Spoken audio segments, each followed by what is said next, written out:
Boa noite! Que alegria estar aqui junto com vocês. Enquanto o pessoal vai chegando, estamos aqui nos conectando com o Brasil, juntamente com a doutora Roberta Lacerda. É uma alegria imensa estar com a doutora aqui. Doutora, eu vou fazer uma breve introdução do que a gente vai falar. Eu gosto de fazer eu tenho uma introdução que eu gosto de fazer nas nossas lives, que tem tudo a ver com relação ao que a gente vai abordar, e daí em seguida eu já lhe chamo. Tá ok. Muito bem, então. Ao acender a luz do próximo, essa ação não apaga a sua luz.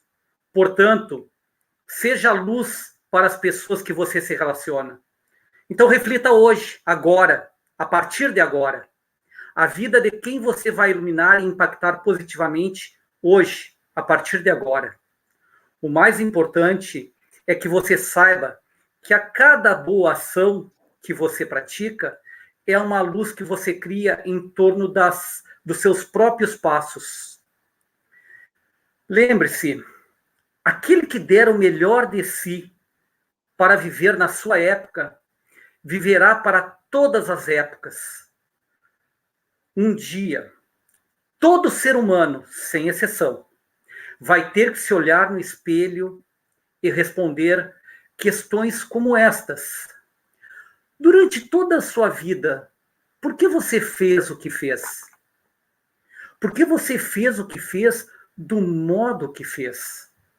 E agora, olhando lá para trás, o que você percebe que deveria ter feito de diferente? E por que você deixou de fazer o que sabia que deveria ter sido feito? É por isso que eu falo que a vida humana, quando é pautada pelo caráter e pela ética, este ser humano se torna parte de uma rocha. E é por isso que eu tenho dito, doutora, e todos que estão aqui na nossa audiência, que o líder verdadeiro, ele é bem maior e bem mais forte por dentro do que por fora. Pois ele sempre vai conseguir responder essas questões com muita tranquilidade, porque essas questões, elas vêm do interior do ser humano e não do exterior. Portanto, para cada pessoa que está aqui nos assistindo, que está na nossa audiência agora, eu digo sempre, sempre, mas sempre mesmo, por onde você passar nesse mundo, faça, deixe, entregue o seu melhor. Porque talvez, um dia você vai poder voltar por onde você já passou. Abordagem precoce e integral da Covid. Mitos e verdade. Mitos e verdades.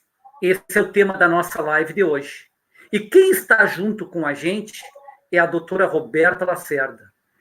Uma voz feminina doce, mas forte.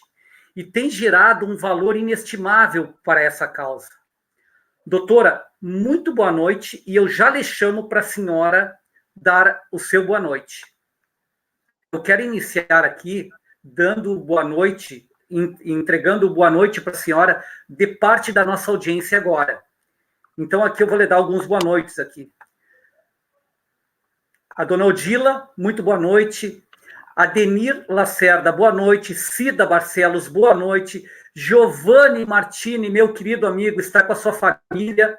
Ele, a Raquel e as crianças estão aqui nos assistindo. Muito obrigado. Divulgaram imensamente na nossa cidade aqui. A Vanessa, muito boa noite. Flávio, boa noite. Thiago, grande Thiago Halbot, assistindo aqui. A Mara junto com a gente. Boa noite, Mara, por estar aqui junto. Vanessa, muito obrigado, Vanessa, por estar aqui. O João, a Mara. Suzana, que legal que tu está aqui, Suzana. E a Ângela, a doutora Ângela, que faz parte, doutora Roberta, dos 347 médicos que assinaram o manifesto do tratamento precoce aqui na nossa cidade. Que legal, Ângela, que tu conseguiu estar aqui junto com a gente. Muito bem. Doutora, eu quero fazer uma pergunta para a senhora agora, para iniciar. Quem é a infectologista doutora Roberta Lacerda? Boa noite, doutora. Boa noite. Muito obrigada, Carlos, pelo convite. Agradeço imensamente o carinho de todos aí dessa nossa conexão Rio Grande, Rio Grande, Rio Grande do Sul, Rio Grande do Norte. E é muito bom saber que a gente tem essa voz, né, do Oiapoque ao Chuí, ecoando essa nossa mensagem. Eu sou uma ilustre desconhecida no mundo da infectologia e da medicina. Sou uma das caçulinhas da turma dos médicos que resolveram ousar pensar por si próprios, no sentido de que a medicina se faz com o nosso aprendizado dos livros, do que a gente vê à beira do leito, e principalmente da nossa experiência clínica, principalmente quando se trata de uma doença nova, né? Infectologia foi uma escolha para mim porque eu não queria ter muito monotonia. Eu acho que eu exagerei no pedido, mas eu sou formada pela Universidade Federal do Rio Grande do Norte e fiz medicina, terminei em 2009. Em 2014, concluí minha residência médica pela também Universidade Federal do Rio Grande do Norte e reconhecido pelo MEC. Em 2017, fiz minha prova de título de especialista pela Sociedade Brasileira de Infectologia, a qual eu tenho imenso respeito, consideração, e sei que, como uma das signatárias, eu estou totalmente respaldada a agir segundo as minhas concepções, as minhas, né, os meus parâmetros, o meu conhecimento, e a nossa sociedade, ela tem todo o papel dela de recomendação e sugestão, mas eu, dentro do contexto da autonomia médica, estou respaldada a agir conforme o meu conhecimento.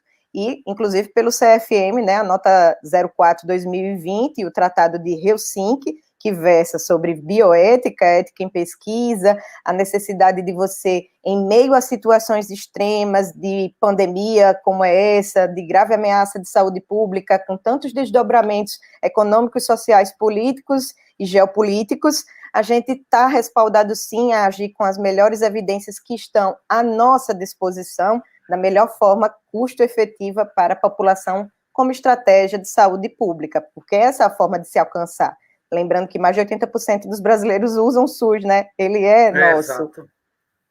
Então, Perfeito. pronto, eu trabalho aqui em Natal já há algum tempo, em 2012, na verdade, eu já sou médica concursada pela EBSER, né, pela UFRN, pelo Hospital Universitário Onofre Lopes, desde 2015, trabalho lá no setor da UTI, adulto, UTI Covid, dentro do serviço de controle de infecção hospitalar, mas também sou médica pelo nosso hospital estadual, referência em doenças infecto-contagiosas, eu também tenho muito orgulho, o Hospital Giseuda Trigueiro, essa nossa grande mestra, que muitos não sabem, mas que foi a partir do protagonismo dela e de outros, que surgiu a Sociedade Brasileira de Infectologia, né? Em meio a um dos congressos aí, ela fez uma série de conferências, e naquela época só existia a Sociedade Brasileira de Medicina Tropical, que ainda existe, né? E do desmembramento dessa surgiu a SBI.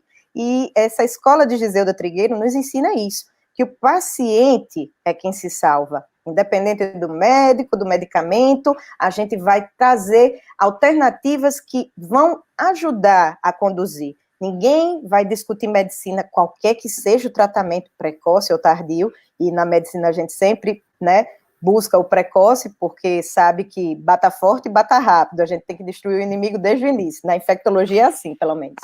Então, perfeito. A gente sabe que essa defesa exagerada, panaceia mediática de perseguição contra quem defende a abordagem precoce, utiliza de uma falácia como se a gente tivesse vendendo aí a droga mágica, uma panaceia, que não é bem assim. A gente só quer ter o direito de acompanhar o paciente desde o início e não mandá-lo voltar para casa com dipirona e só procurar o pronto-socorro quando faltar. Perfeito, perfeito. Já temos um ano de pandemia. Na nossa curva de aprendizado, muito já foi, né, visto, muito já foi trabalhado em estudos clínicos ou à beira do leito, porque enquanto os cientistas têm estudos controlados, nós temos o paciente à nossa frente clamando por, né, auxílio, e lógico, dentro do que a gente tem do contexto de drogas compassivas e dentro de drogas que a gente usa medicina translacional, a gente tem um conjunto de medicamentos dentro dos quais a gente pode utilizar para diminuir a força dos sintomas e reduzir a chance de risco de agravamento e óbito. Muito bem, doutora. Sabe que o que me preocupa não é o grito e o excesso de barulho dos maus, doutora, mas sim o silêncio e a acomodação dos bons. E por isso que eu falei, a senhora é uma voz doce, mas uma voz forte, que tem atuado em defesa de algo tão importante para a nossa sociedade. Então, a gente observa que tem ciência, evidência e tem até conveniência. Então, eu gostaria de saber, doutora, por que a abordagem precoce e integral da COVID é tão polêmico? O que tem de tão polêmico? Por que chegou a este ponto, doutora? Para responder a sua pergunta, Carlos, eu vou ter que fazer um preâmbulo do que foi a pandemia de 2020 para cá, né? Então, Perfeito. quando a gente compara as outras situações extremadas em que nós nos deparamos com doenças pandêmicas, e o maior exemplo disso é o influenza, né? Como o pessoal conhece o H1N1, quem tem aí suinocultura, né, no sul, já está bem habituado à cama de frangos, sabe que são aves migratórias, né, que transmitem, né, o influenza. Então, a capacidade dentro do contexto da aldeia global, da gente estar muito próximo desses micro-organismos que sofrem saltos de evolução entre uma espécie para outra, é muito rápido. E com a grande velocidade de transmissão de dados, pessoas, tráfego de materiais e, enfim, a proximidade entre os polos extremos, Oriente e Ocidente, permitiu que uma pandemia se transmitisse muito mais rápido. Mas o grande contexto diferente do coronavírus de 2020 para os coronavírus de 2002, também na província de Guangdong, e de 2012 no Oriente Médio, foi essa grande e midiática cobertura, a grande disseminação de informações, que a gente chamou de infodemia, a velocidade com que a gente é, assim, levado a uma avalanche de informações, das quais muitas são distorcidas, e dentro do contexto do que é ciência, nós temos um espectro, como se fosse um arco-íris, uma sequência de cores, que vão gradativamente não do preto para o branco, de forma binária, mas, muitas das vezes, na área cinza. E é assim que a gente atua na medicina. Muito poucas são as certezas que a gente tem para dizer isso é isso, com certeza absoluta, ou até a página 4. E aí, na pandemia do Covid, nós tivemos um contexto geopolítico muito importante. Que pese a necessidade do avanço da pesquisa científica, nos últimos 10 anos, há toda uma questão de mudança, de shift, de editoriais dos periódicos das revistas científicas. A exemplo do que acontece no jornalismo, no marketing, para se vender um medicamento, obviamente, ele tem que ter, primeiro, segurança e, em segundo lugar, eficácia. Então, perfeito. Quando você está num contexto de uma pandemia em que tudo é novo, está todo mundo numa página branca e, logicamente, o medo e o desespero convencem e vende as ideias ou as políticas, aí fica mais fácil você tergiversar e traçar a narrativa que lhe é mais conveniente. Porque sempre foi assim na medicina. 10% das nossas ações e prescrições médicas são baseadas no pódio do primeiro lugar da evidência 1A, do ensaio clínico randomizado, duplo cego, que todo mundo já está careca de saber, que é um estudo controlado em que eu dou um medicamento ou uma vacina ou uma intervenção de saúde a um grupo de indivíduos, que são chamados sujeitos da pesquisa, e o outro recebe a proposta padrão ou um medicamento sem efeito especificamente. O grande porém é que até os estudos, assim como no marketing, podem também ser manipulados. E isso foi patente. Em toda a pandemia, só existem 3 únicos jornais que podem ser ouvidos pela comunidade científica. E são revistas bicentenárias e muito, muito conceituadas. Tanto o New England Journal of Medicine como o Lancet foram criados em 1820 e 1821. mas até eles foram desmascarados em artigos científicos publicados às pressas, com uma metodologia falha e um banco de dados falso, que não fosse a nossa veia jornalística investigativa do The Guardian e da voz solitária e rouca das ruas de pesquisadores e cientistas pelo mundo inteiro, dentre eles o Dr. Carlos Chacó, um dos maiores pesquisadores do mundo em ivermectina, um venezuelano, desde 2014 tem inúmeros trabalhos publicados no PubMed, que é um dos maiores repositórios de artigos científicos gratuitos. A gente sabe que houve uma grande diferença na qualidade da informação. E, infelizmente, a nossa formação médica sofre de muita dificuldade em metodologia científica, que a gente aprende em toda a faculdade, que é como você produz um artigo científico, como você vê um estudo, como você classifica como o estudo é feito. E as pessoas, como no jornalismo, se limitaram a estudar os artigos basicamente pelo seu resumo, a capa. Não foram atrás dos detalhes. Doutora, e será o diabo mora nos detalhes, né? E nesses detalhes a gente acha as cascas de bananas para dourar a pílula, para a droga que você quer vender ou para aquela que você quer jogar a pá de cal. Pois eu ia perguntar agora, será que eles se detiveram em estudar somente esse tipo de pesquisa ou eles foram pagos para apresentar só esse tipo de resultado? Essas revistas só são pagas. As revistas são pagas. A maior parte das vezes, as revistas científicas, cada uma vai ter o seu preço. Existe um número chamado fator de impacto, que é como se fosse um ISO 9000 do nível de qualidade da revista, porque ela publica muito, porque ela publica artigos de ensaios clínicos de grande qualidade, e isso de forma centenária, de décadas, pelo número de volume de autores que as procuram, né? É como se fosse uma commodity. Porém, os repositórios de pré-publicação vieram modificar esse monopólio do conhecimento. Por quê? Para um artigo ser publicado numa revista dessa, ele leva mais ou menos 3 a 4 meses, que é o que a gente chama de revisão por pares. Pessoas, auditores externos, que não fizeram o estudo e que vão analisar se aquele estudo é válido, se ele tem fidedignidade, qualidade, o que falhou no caso do Lancet e do New England. 5 e 6 de junho, está lá na pesquisa. Perfeito. Então, o que tornou polêmico a abordagem precoce integral foi a apresentação dos resultados da pesquisa desses dois meses de publicação.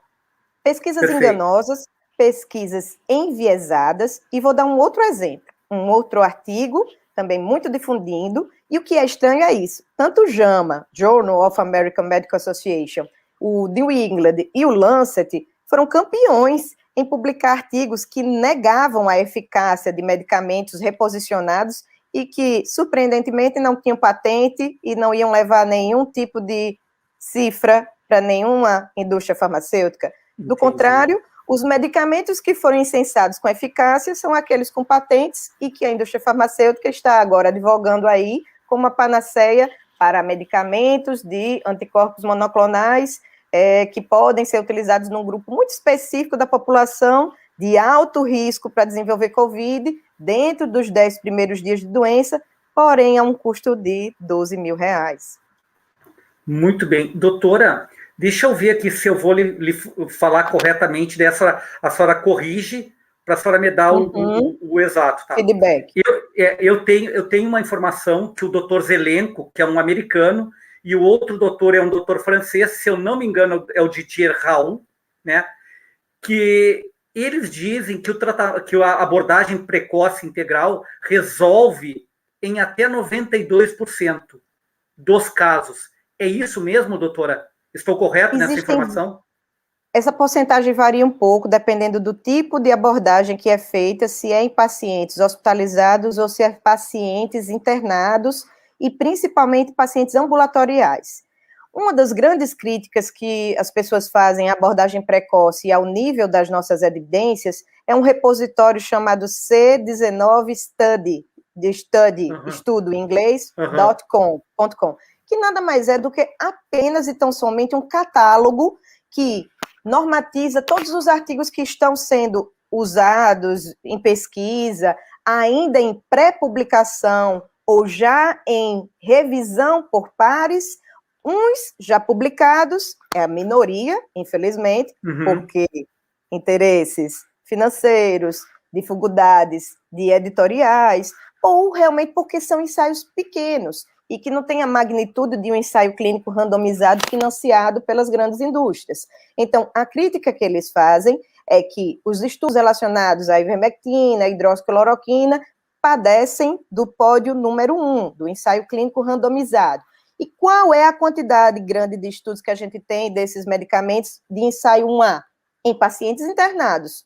Eles não mostraram boa eficácia no paciente internado, tanto que a proposição da nossa estratégia de saúde pública é a abordagem precoce. E, como eu disse, bata forte, bata rápido. Até 3 dias de sintomas, a hidroxicloroquina e a ivermectina mostraram, sim, uma eficácia maior do que 75%, dependendo do estudo, em termos de reduzir a chance de evoluir para forma grave. E nas de profilaxia, de adquirir a doença. Você fazia o teste do SWAB, muitas das vezes eram contatos de dentro de casa, ou cuidadores de pacientes em asilos, e aí eles faziam. Alguém era detectado naquela casa com um PCR, né, o teste do SWAB positivo. Eles acompanhavam essa família dentro de casa, ofereciam medicamentos ditos profiláticos para prevenir essa pós-exposição, que nem HIV. O cirurgião vai lá, faz uma cirurgia, se corta, e dentro de 72 horas, 3 dias no máximo, a gente tem que fazer um medicamento, um conjunto de medicamentos, conhecido como coquetel, né, de antirretrovirais, para impedir que o profissional de saúde adquira o HIV. Da mesma forma, uma mãe com hepatite B, quando ela tem uma alta carga viral e vai ter o bebê, ela recebe, naquele momento, a criança, a imunoglobulina contra a hepatite B, porque na hora do parto se transmite o vírus. Mas isso é de uma forma muito imediata, porque a gente tem que agir nos 3 primeiros dias, no máximo. Então, muitos desses artigos que versam contra a eficácia, analisaram até 7 dias de exposição. 7 dias, o paciente já se infectou. E tratar depois do 7º dia, tinha uma eficácia de 23%, aí realmente é muito baixo. Mas são os estudos que se tem de pacientes internados, muitas das vezes com um perfil de gravidade maior. Mas já existem estudos observacionais, número 2 do pódio, com um número de pacientes muito grande, milhares de pacientes, e principalmente quando você junta um de cada país, colocadas as mesmas proporções, eles mostraram uma redução de chance de risco de 75% a 83%, tanto de adquirir o vírus, como de evoluir para uma forma grave. É o mesmo raciocínio que qualquer profilaxia, prevenção. A vacina tem a mesma estratégia. Eu faço a vacina, um desafio artificial, para que eu produza anticorpos no momento que eu entre em contato com o agente, não me impede de ter a doença totalmente e muitas das vezes nem de transmiti-la, a transmissibilidade, mas diminui em parte a chance de risco de eu evoluir para uma forma grave. Então, é esse o raciocínio. A diferença está na quantidade de estudos, no perfil de pacientes acompanhados, porque, infelizmente, os estudos que os ditos cientistas acadêmicos valorizam são de pacientes internados, já graves, com mais de 7 dias de doenças e com dose tóxica, como um estudo famoso aqui em Manaus, da Fiocruz, que usou 12 gramas de hidroxicloroquina, que eu gostaria muito de ver na CPI. Pessoas, né? Eu gostaria muito de ver na CPI da Covid essa análise do Conselho de Ética em pesquisa, né? Porque tantas pesquisas têm dificuldade para ir adiante com a ivermectina, como nós nos propusemos, e outras não, foram rapidamente e habilmente aceitas. Perfeito. A prefeita de Rancho Queimado, a dona Cleci Veronese, que eu fiz uma live com ela, questão de 2 meses atrás, eles são pioneiros em Santa Catarina na abordagem precoce integral. Eles tiveram apenas 2 pessoas que faleceram. Uma que ela me disse que já tinha uma série de comorbidades e que foi dado como morte por Covid, mas acham que não foi por Covid. Aí a gente tem um exemplo, baseado no que a senhora falou agora, né, doutora? A gente tem o exemplo de Porto Feliz, tem o exemplo de Porto Seguro, tem o exemplo de Chapecó, agora em Santa Catarina. E aí isso tudo traz uma nova pergunta aqui que eu quero fazer para a senhora, que é sobre lockdown, distanciamento e uso de máscara. Eu gostaria que a senhora falasse para nós, tecnicamente, tá? O que disso dá certo e o que não dá certo. Porque, olha só, doutora, se o primeiro lockdown funcionou, por que obrigaram a usar máscara no lockdown? Se as máscaras funcionam, por que essa insistência do segundo lockdown? E para que trancar tudo? E se a máscara funciona, por que o distanciamento? E se o distanciamento funciona, por que o uso de máscara? E se os dois funcionam, por que lockdown? E se o lockdown funciona, por que outro lockdown? Né? É uma confusão na mente da gente, né? Que parece aquele diagrama do cachorro mordendo o rabo. Exatamente. Atrás do rabo. Então, assim, ó, se a senhora puder ser breve nas suas colocações, mas direto ao ponto, tipo faca, corte rápido, né? Lockdown, distanciamento em máscaras, o que de fato funciona disso? Todas essas estratégias de mitigação, que a gente chama, né, para reduzir a taxa de contágio, elas foram baseadas em outros estudos em população. Estudo de população é muito complicado, porque são muitas variáveis, da temperatura ao clima, a velocidade da transmissão, da questão de se o espaço é aberto, se é fechado. O que se sabe até hoje para o SARS-CoV-2 em específico é que o lockdown, como estratégia, ano passado, ele tinha uma razão de ser, porque precisávamos organizar os serviços de saúde, isso ninguém questiona. Todo mundo, apesar de estar vendo lá toda a polêmica, toda a tragédia da Europa e Euroásia, deveria estar se preparando desde janeiro, mas o Brasil só começou a acordar entre fevereiro e março. Me lembro muito bem, porque aqui em Natal a gente só conseguiu organizar a nossa primeira enfermaria já em março. E aí, era preciso treinar as equipes, organizar leitos, a gente não tinha ideia do tamanho do inimigo, isso era uma estratégia salutar para você organizar os soldados, treiná-los e prepará-los para o inimigo.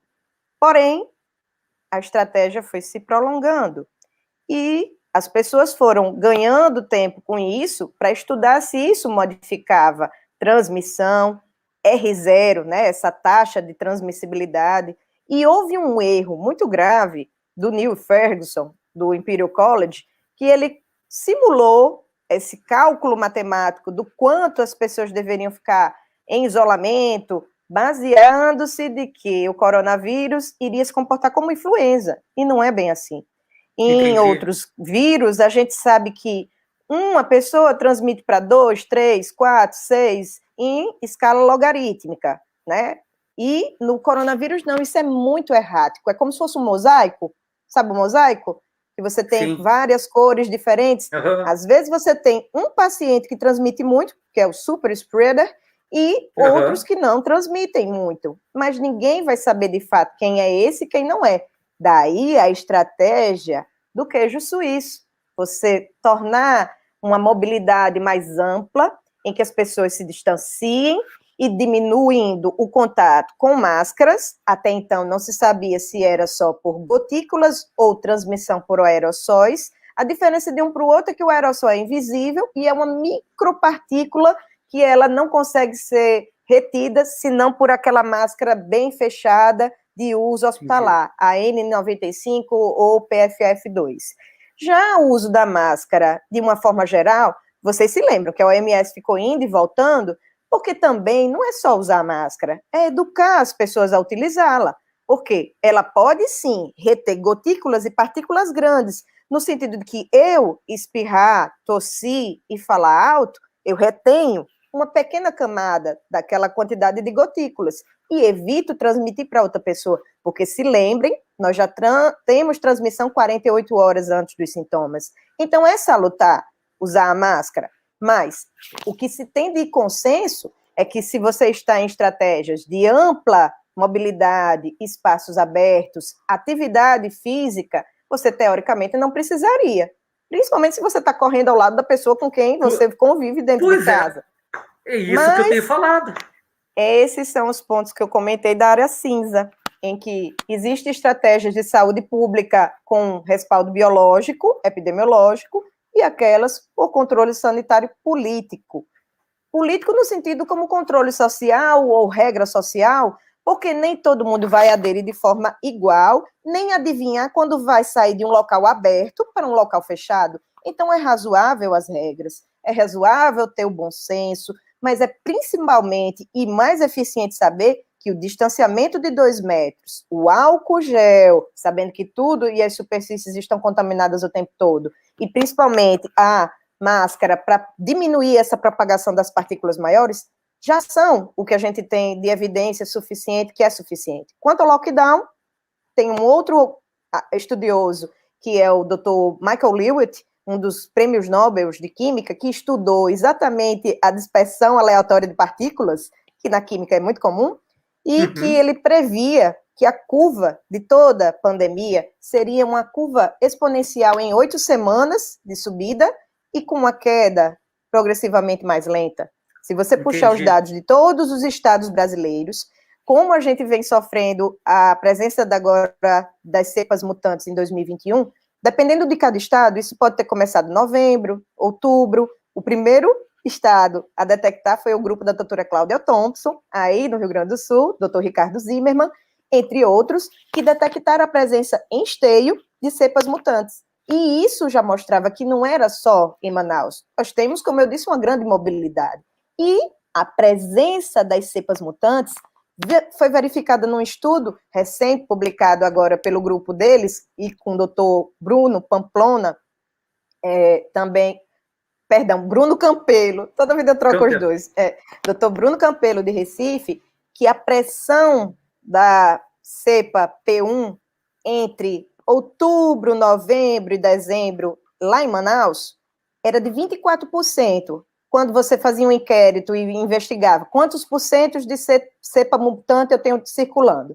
Quando é colocada aquela estratégia de lockdown bem restritivo pela grave situação de saúde pública e caos, que, claro, tinha uma razão de ser, mas não precisaria talvez ser tão prolongado, aumenta-se a prevalência de 24% para 90%. Entendi. Porque o vírus não entende que porque você está dentro de casa, você não está em isolamento. Ele quer proximidade. Então, é densidade habitacional. Ninguém está lá em Manaus, num duplex, como em Beverly Hills, com 3, 4 pessoas, cada um em 5 cômodos.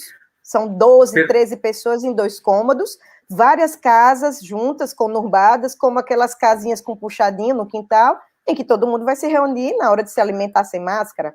Por isso aumentou a transmissibilidade e aquele caos de vários entes familiares falecendo, jovens, adultos, idosos. Doutora, então vamos lá, deixa eu ver se eu consegui compreender o lockdown de distanciamento e uso de máscara. O que faltou foi um equilíbrio da parte dos governantes para colocar isso à disposição da sociedade. Como uma estratégia para organizar os serviços de saúde, ok, por tempo determinado, mas não prolongado, porque todo mundo sabe das outras ondas. As outras ondas do Covid são os agravamentos da miséria, da violência, da saúde mental, da perda do tecido psicossocial, porque na saúde é esse contexto. Nunca houve dicotomia entre saúde e economia. Perfeito. Então, faltou o equilíbrio, e aí a questão da ciência, da conveniência e da evidência se perdeu nesse caminho e não houve... A depender do comitê científico e das descentralizações e da heterogeneidade de projetos e propostas, e principalmente dessa questão do argumento de autoridade, porque fulano diz, fulano é da faculdade tal, fulano é da sociedade tal, enquanto que outro não, que possivelmente às vezes é da mesma faculdade, é da mesma universidade, da mesma sociedade, mas tem uma visão antagônica. Então, só um lado tem o lado do virtuosismo, da virtude, da ciência e da verdade. Muito bem. Doutora, deixa eu fazer um comentário agora. Nesta live era para estar, eu tentei dois médicos que são da infectologia também, que pensam exatamente ao contrário, que são contra a abordagem precoce, né? Tentei trazer para a live, mas os dois não puderam estar presentes hoje. E prometeram, numa nova oportunidade, estar presente para debater com a senhora. Então, já quero deixar aberto o convite aqui para a nossa audiência e para a senhora, para uma nova, daqui a um tempo mais a gente fazer uma nova live, mas não num formato de perguntas e respostas, um formato de debates. A senhora aceitaria esse convite que eu estou lhe fazendo? Sem nenhum problema, mas nesse momento a gente está um pouquinho complicado com a agenda, né? Vamos ver o horário, o dia, Não, mas tranquilo. estamos sim à disposição. A gente está um pouco cansado, mas vai ser difícil achar esse embate. As pessoas têm evitado se expor, a opinião pública tem sido mordaz, e a censura é outro ponto que eu queria discutir com você, porque ficou proibido o tema. Onde é que nós estamos? Que 1984 é esse? Orson Welles nunca foi tão, tão real, presente, tão real nas nossas vidas, que o Big Brother, a Big Tech, a Big Media, as Big Pharmas estão controlando o que a gente pode e o que a gente não pode falar. O YouTube pode derrubar a qualquer momento um canal porque falou X, Y, Z, e eu estou aqui com a mesma... o mesmo peso de evidência de muitos medicamentos que estão sendo aprovados aí pela Anvisa, e a gente só questiona os 2 pesos e 2 medidas. Perfeito. Eu quero fazer uma colocação também que é percepção muito minha pelo que eu venho estudando e tentando entender o tratamento, a abordagem precoce e integral. Doutora, eu vejo que os médicos, as pessoas, os verdadeiros cientistas que defendem a abordagem precoce e integral, os que estão de fato nessa luta, alguns são ignorados e às vezes até difamados.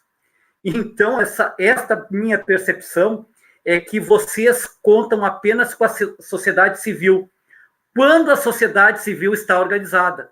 É isso mesmo, doutora? Perfeitamente. A sua leitura é exatamente o que está acontecendo. Nós estamos vivendo na CPI agora da Covid, um tribunal de inquisição que já começou com promotores, réus e a sentença pronta. E com juízes com, no mínimo, suspeição absoluta por terem, principalmente, parentesco com gestores em investigação por atos de improbidade. Então, eu sou a favor muito da meritocracia, da coerência, e se é de se investigar, e devemos investigar, porque são bilhões que deveriam estar chegando aos cofres, dos cofres públicos federais, estaduais e municipais à beira do leito, nós precisamos saber o que foi feito disto, mas não apenas com um ente governamental, ou X ou Y, e principalmente, se voltando a essa questão agora de X ou Y medicamento, X ou Y médico, a coisa tomou uma proporção circense. Muito bem, doutora. Doutora, a senhora sofre algum tipo de pressão por ter adotado a defesa, a abordagem precoce e integral?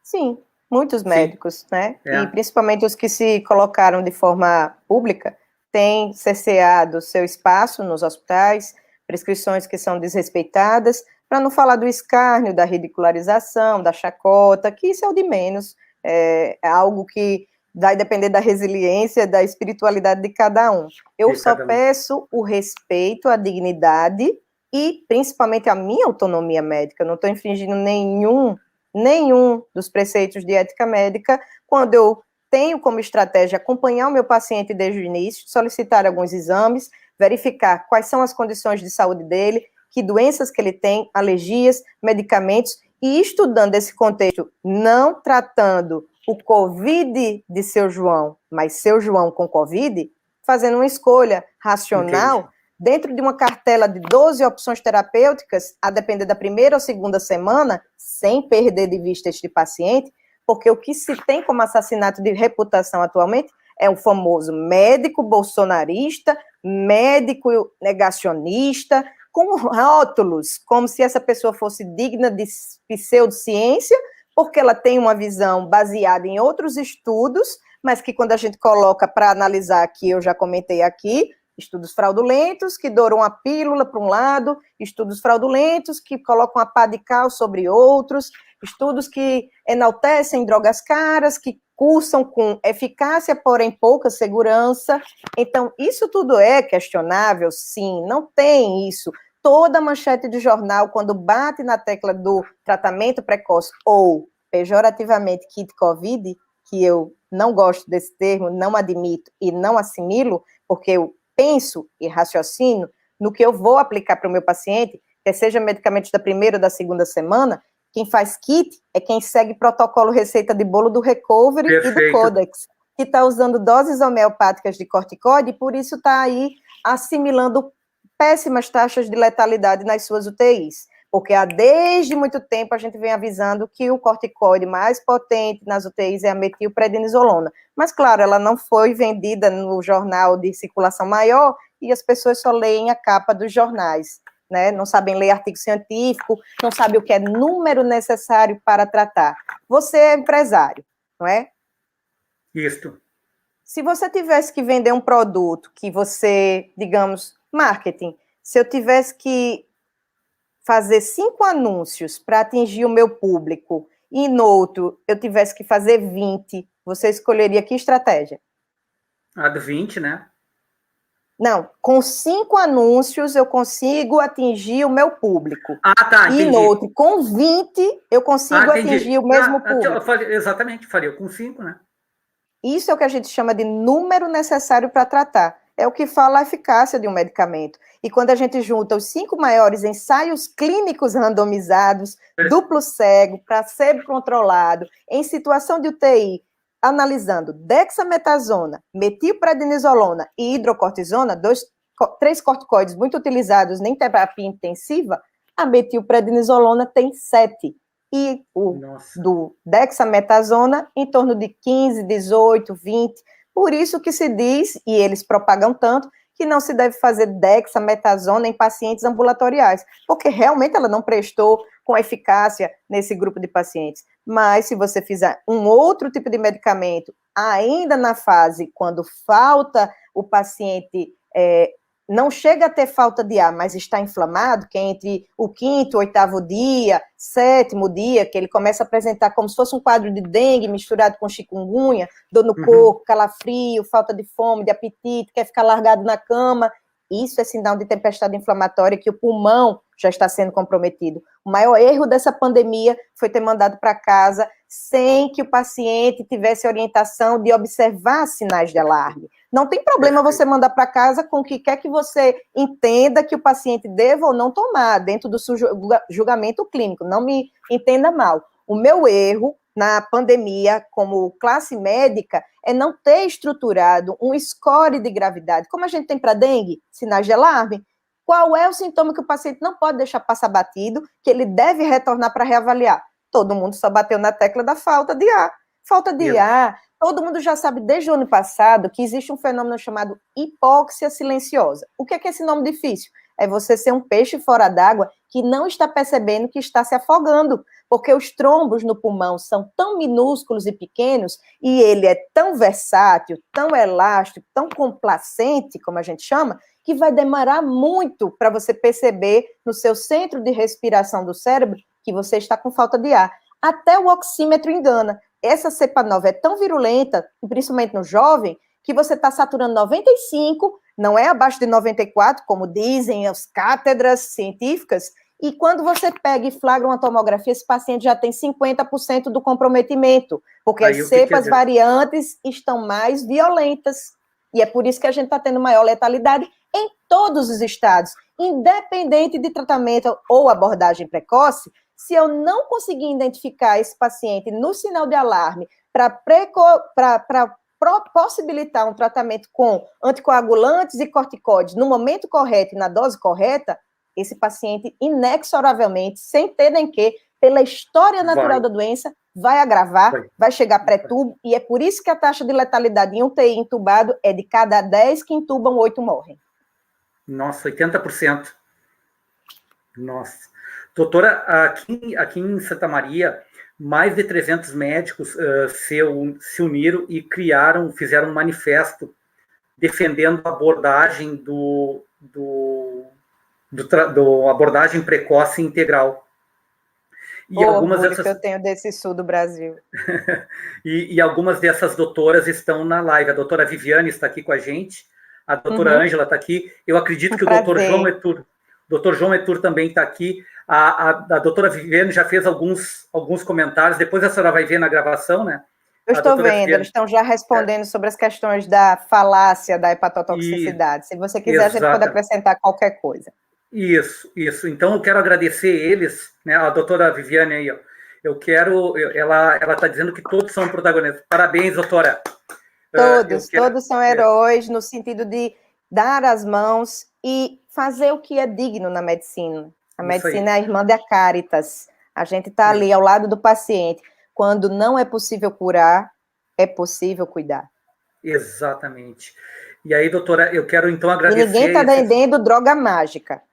Eu bato na Exatamente. tecla de certos físicos, de várias universidades, arautos da medicina baseada em evidência, com grande, né, respaldo de suas sociedades científicas, é que eles batem na tecla de que defender o tratamento precoce é vender uma panaceia que as pessoas vão abandonar a máscara, abandonar a vacina.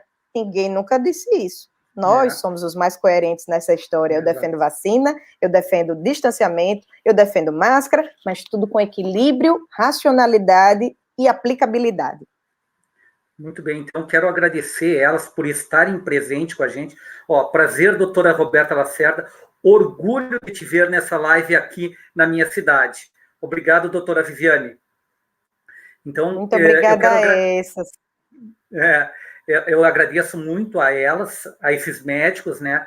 São hoje 347 médicos que assinaram esse manifesto para abordagem precoce e integral.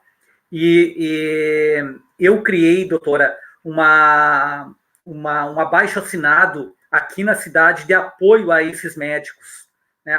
E a gente conseguiu mais de 2.500 assinaturas só nos grupos de WhatsApp aqui, pedindo apoio aos médicos, por eles terem tido a coragem de encarar e trazer para si a responsabilidade de fato, salvar, tentar, pelo menos, salvar vidas. Se não salvar, cuidar das vidas.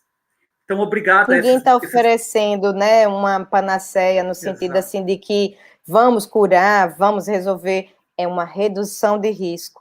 E eu tenho que acompanhar o meu paciente. Eu só peço para que os colegas que ainda se sintam muito draconianos, muito insensíveis às evidências que vêm surgindo, que, por favor, abaixem essas suas defesas, desçam das armas, toquem no seu coração a humildade, porque a medicina está aí para sempre, sempre ser uma oportunidade de crescimento. Quando os médicos divergem, o paciente é quem sofre, já dizia Confúcio.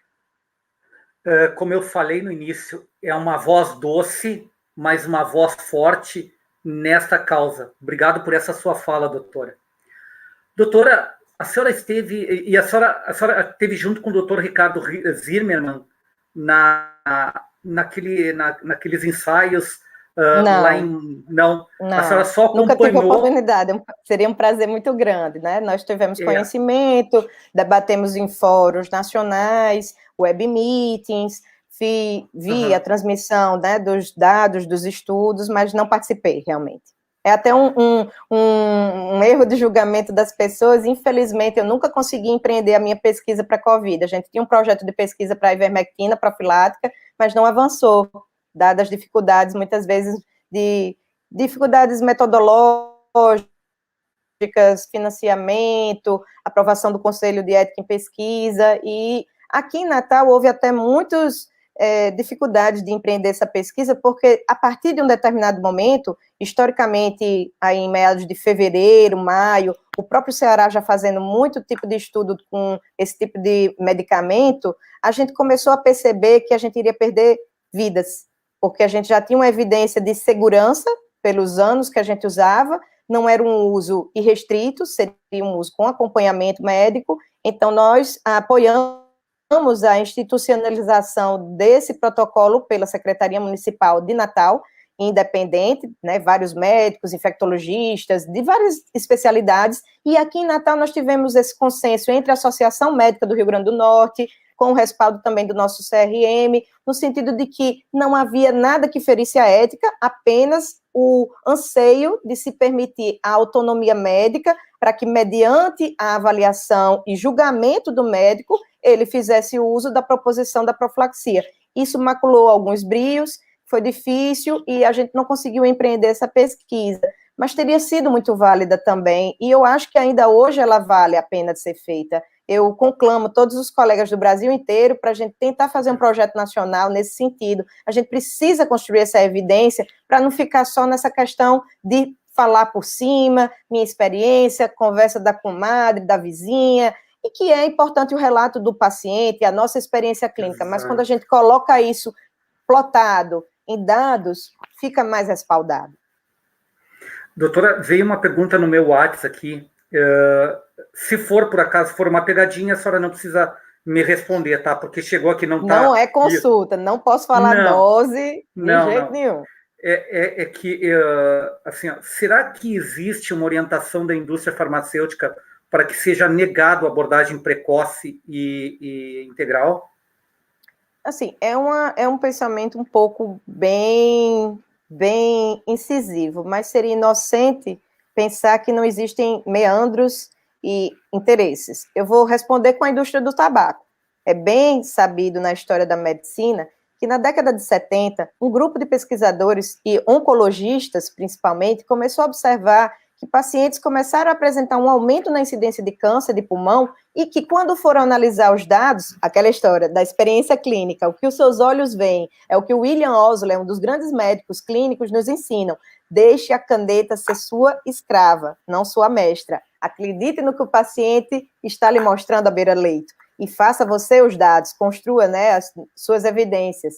Então, eles observaram isso. Quando foram perguntar aos pacientes o que é que eles tinham em comum, fumavam mais de 25 cigarros por dia. O que é que a indústria farmacêutica fez? Ou a indústria do cigarro fez? Ah, não, é só uma questão genética. Coincidência. Vamos fazer estudos de melhor evidência. Você vai me dizendo aí se tem alguma correlação e coerência ou semelhança. E aí ela disse, tá bom, eu acho que pode ser, vamos fazer o seguinte, eu vou patrocinar alguns estudos. E aí, durante quase 20 anos, a gente teve um atraso no desenvolvimento de evidências que ficaram patinando na questão genética, enquanto se amontoavam nos índices de mortalidade do Medicare, do Medicaid, dos sistemas de saúde americanos, e eles têm ótimas estatísticas epidemiológicas, de que, de fato, o cigarro era a mola propulsora de todos os cânceres. E até hoje a gente sabe dessa interferência quando a Big Pharma, a Big Industry, coloca os seus tentáculos em cima da multiplicação de financiamentos de pesquisa para colocar dados que mais lhe convier. Eu relembro agora recentemente um congresso nacional de Covid, com várias das nossas sociedades científicas, cujos patrocinadores foram não apenas, então, somente a Gilead, patrocinado a indústria do Remdesivir, recém-aprovado pela Anvisa, que apenas e tão somente modificou tempo de internamento, não modificou mortalidade em pacientes internados, nem retirou pacientes do tubo, e outras indústrias farmacêuticas envolvidas em medicamentos caros, outras envolvidas em pesquisa de vacina, obviamente, mas essas indústrias permeiam as nossas universidades e projetos de pesquisa para HIV, hepatites, dentre tantos outros, né? Que é muito bem-vindo. A gente entende que a indústria deve patrocinar, mas existe o que a gente chama, em congresso científico, e principalmente quando você vai fazer alguma palestra, um disclosure. Você tem que expor o seu conflito de interesse. Ah, você recebe dinheiro para fazer palestras pela Pfizer, pela Sanofi, pela Lilly, que é a nova, né, a Roche, do tocilizumab, dos anticorpos monoclonais? Então, revele o seu conflito de interesses. Será que você está escusado totalmente das suas evidências? Bom, doutora, para mim a senhora respondeu o que eu já imaginava. Bom, é só buscar na internet, o panfleto é bem fácil de ver. Exato, e a nossa audiência só, se tiver alguma dúvida, depois pode falar comigo, né, que eu vou dizer exatamente o que eu entendi, né, desta sua resposta. Doutora, houve algum erro para o surgimento dessa nova cepa que a senhora estava falando? Foi cometido algum erro na questão do tratamento ou não era algo incontrolável, ia acontecer de qualquer forma? Nunca nada é incontrolável, né? Só as mortes e os impostos. Esse sim, né? A gente não tem E os boletos, né, doutora? E impostos, deaths and taxes, né? O ditado americano. Não há nada que você possa fazer com relação a isso. Mas o grande erro, eu volto ainda além. O grande erro da pandemia foi não ter sido contido o surto. Como eu comentei, não é a primeira vez que o mundo vive uma pandemia pelo coronavírus, e em 2002, na província de Guangdong, esse surto foi restrito, seguro, contido. Em 2012, no Oriente Médio, haja vista que também não é um local de grande penetração e grande democracia, enfim, de acesso ao mundo livre, também foi contido. Porque, em 2020, a primeira missão da OMS declara um sequenciamento genético dos chineses em 6 de janeiro do vírus, onde já se sabia que era um coronavírus, que em escala logarítmica estava aumentando o número de casos e a letalidade de forma exponencial, o que levava a crer já naquele momento que havia transmissão aérea e por aerossóis, que é mais eficaz, e 8 médicos foram perseguidos, e um deles faleceu em meio à Covid, um oftalmologista que denunciou e avisou os colegas que deveriam usar máscaras, e principalmente alertou a equipe do CDC da China. Faltando essa transparência, a OMS só em 20 de janeiro começa a fazer missões para investigar o provável local, ponto, marco zero desse surto, com laboratórios de virologia muito avançados já desde 2012, estudando o coronavírus de morcegos, com a doutora Liu, que tinha pesquisa com HIV, para pesquisa relacionada, né? E isso o doutor Louis Montang, um dos maiores virologistas, já comentou. Não é nada de teoria da conspiração. A gente aqui apenas está colocando que um acidente biológico pode acontecer em qualquer local. Ou, realmente, um salto evolutivo dentre espécies. E o mercado dos animais exóticos entrou como essa primeira possibilidade. O nosso questionamento é por que não se fechou o espaço da China. Em janeiro, você poderia comprar uma passagem da China para a Itália, mas você não poderia sair de Wuhan para outra província da China. Então, por que essa demora em se instituir uma emergência de saúde pública? Por que essa demora de dar o alerta aos países para que fossem fechadas as fronteiras? Nós já discutíamos isso. E, em que pese muitas críticas ao Ministério da Saúde naquele momento, eu relembro bem como foi corajosa a atitude do ministro naquela época, em que ele já considerava suspeito quem vinha da província de Wuhan, e no CDC e na OMS apenas quem viesse, aliás, da China. No Ministério da Saúde a gente já abrangia suspeito quem viesse da China, e pelo CDC e OMS só da província de Wuhan. Então, nesse ponto, a gente até ampliou muito o nosso leque de suspeitos.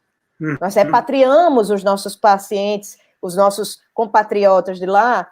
Nós, infelizmente, demoramos a fechar nossas fronteiras, como também a Europa, e logo em seguida, na Itália, tem o primeiro caso, o turista italiano que volta para São Paulo em meados de fevereiro, março, e logo na sequência, na megalópole da maior cidade da América Latina, que é São Paulo, todo o Brasil em sequência, desanda para essa pandemia, que poderia ter sido contida a tempo, porque nós aprendemos isso. Surtos de coronavírus existem no mundo todo, em várias vezes, porque os médicos vão nesses países, fazem estágio, como já houve na UTI do Canadá, em um determinado serviço, foi contido.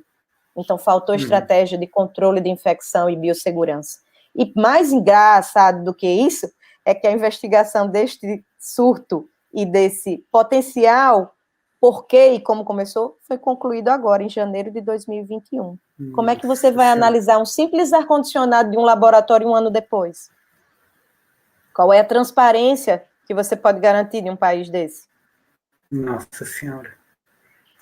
Então, o segundo erro que eu diria foi a questão do lockdown programado, que a gente já comentou. Ele tinha uma razão de ser para preparar os serviços. O terceiro, só vá se falta de ar, que desde aquela época a gente já comentava em rádio, em entrevista aqui, gente, não é só falta de ar. Falta de ar é só para priorizar as UPAs. Mas quem tiver já com os primeiros sintomas, vá numa unidade básica, vá numa unidade outra intermediária, para ver questão de hidratação, isso a gente aprende com dengue. Toda doença viral aguda pode levar a uma queda da pressão. Você tem que hidratar o paciente, tem que melhorar o estado dele, né? E dar os sintomáticos, se necessário. Está com dor, vai receber remédio para dor.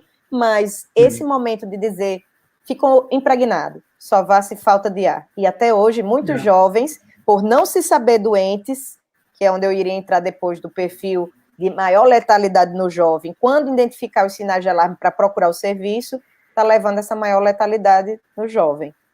Respondi tudo? Isso aí. Respondeu. Eu vou fazer um comentário, depois quero entrar de novo na nova cepa, tá? Doutora, uma mulher, quando ela sente que no seio tem algum caroço, e ela vai ao médico e ela consulta que ali tem o caroço, ela espera o caroço aumentar para começar o tratamento, ou ela faz de forma precoce e integral o que tem que ser feito? Sempre na medicina. Por que não não existe é feito... essa razão? Pois é, doutora, e é por isso uma que... Uma pergunta assim, retórica mesmo.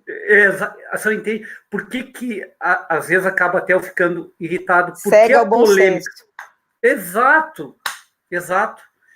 Doutora, então me diga uma coisa, doutora, a abordagem precoce, ela funciona, ela dá certo para tratar a nova cepa também ou não? Ou tem que ter uma outra... Cuidado com essa colocação. A tá, me ajuda precoce, então.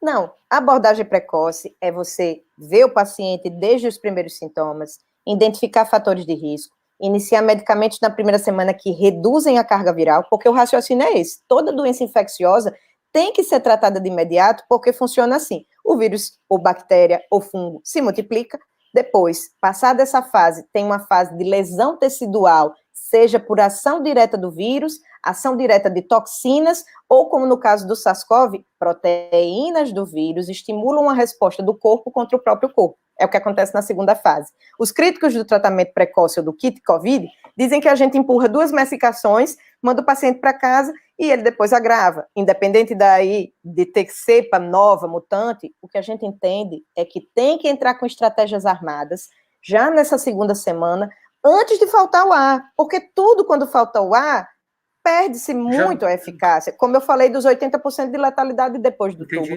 Eu tenho muito respeito, trabalho em UTI direto com meus colegas, não sou a médica que intuba de fato, sou a médica infectologista que discute os casos, que aborda esses tratamentos, que discute a questão de antibióticos, mas que estou o tempo todo vendo esse sofrimento das equipes. É muito triste perceber como eles estão sobrecarregados, tristonhos, porque você trabalha e eles me dizem: Roberta, eu estou lá insistindo, batalhando, é um paciente jovem, eu só estou vendo as pessoas morrerem. Eu disse, poxa, é a história natural.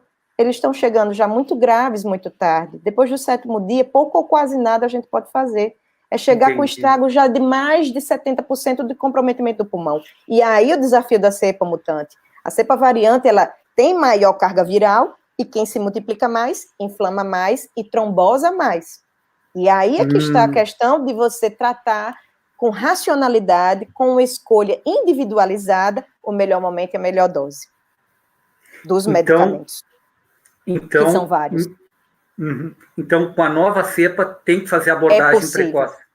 É mais difícil. Eu diria que ano passado, eu vencia muitos dos tratamentos com medicamentos da primeira semana, e muito poucos tinha que evoluir com doses altas de corticoide ou menores, e agora o perfil inflamado vem mais precoce. Se antes as pessoas agravavam entre o 8º e 12º dia, hoje elas agravam entre o 5º e 8º. Eu chamo de janela de oportunidade. Então, elas têm naquele momento um quadro típico como se fosse um chikungunya, dor no corpo, dor nas articulações, febre, calafrio, mal-estar, idoso, não faz febre, desorienta, tem uma falta de fome e diarreia.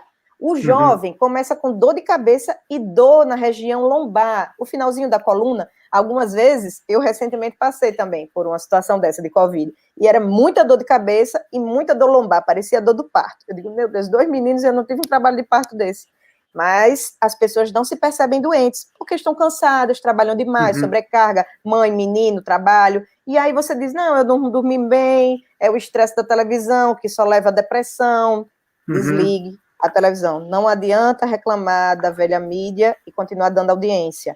Procurem fazer-se ouvir e canais de comunicação onde vocês vejam debates, o contraditório. Eu gosto de escutar meus colegas das sociedades. É importante a gente divergir, ter uma proposição e ter um consenso. O que não pode haver é a verdade absoluta na medicina. Mas é isso, é estratégia combinada. Você vai acompanhando o paciente, vai vendo os sintomas que ele apresenta, mas não perde a oportunidade de ouro de agir, a golden hour.